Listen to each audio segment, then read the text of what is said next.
I often wonder, why don't you just about go less than 100 years ago and avenge the loot that the British did first? I have been thinking so much about this, and it pains me to see what I see today in our country.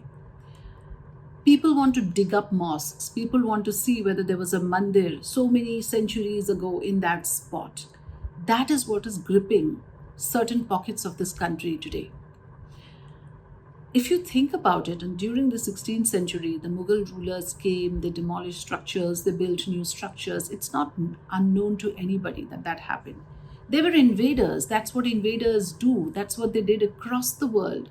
Old structures were brought down, new structures came up, new architecture as per the new culture came up.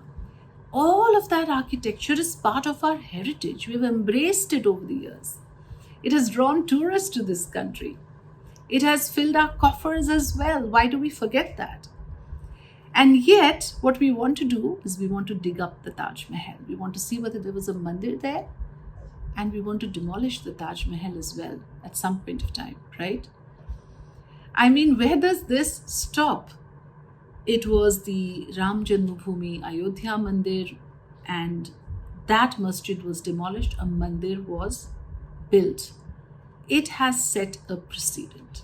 It has given a sort of a new idea to a lot of radical elements who are waiting to capitalize this now, to divide people, to inflame communal passions. And therefore, the Gyanvapi Mosque, the Sambal Mosque, the Ajmer Dargah Sharif, let's dig it up, let's see what ruins were there.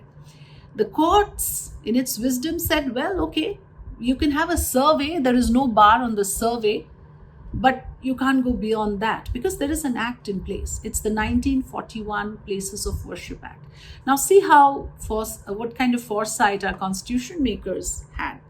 They actually incorporated, they saw this coming.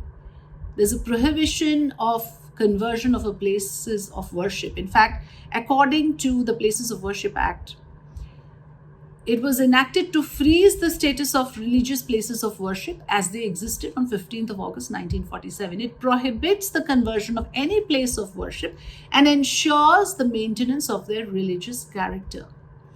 It prevents the conversion of a place of worship, whether in full or part, from one religious denomination to another or within the same denomination. And yet, the Ram Mandir happened, right?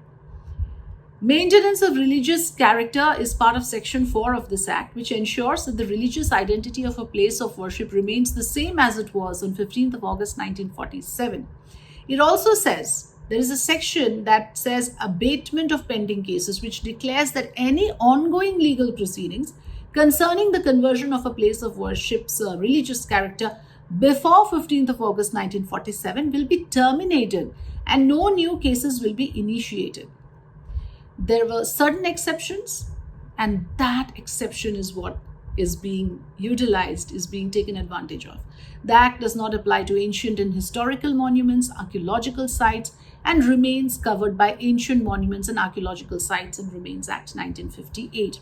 It also excludes cases that have already been settled or resolved and disputes that have been resolved by mutual agreement or conversions that occurred before the Act came into effect. So the Act does not extend to the specific place of worship known as Ram Janmabhoomi Babri Masjid in Ayodhya, including any legal proceedings associated with it.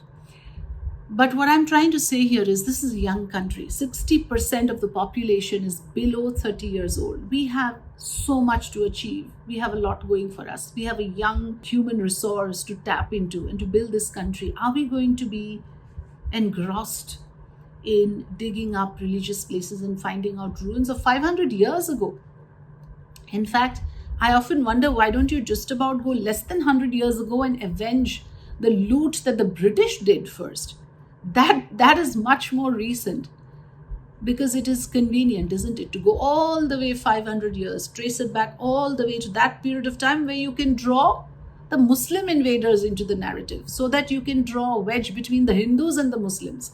The British narrative doesn't suit your agenda here. It has to be Hindu-Muslim, and you'll go all the way 1,000 years if required to draw that into the conversation. I think it's time we see that this is deliberate, and this is done for political motives. This is done to divide this country, and this country will go up in flames. if we allow this to continue? Where does it stop?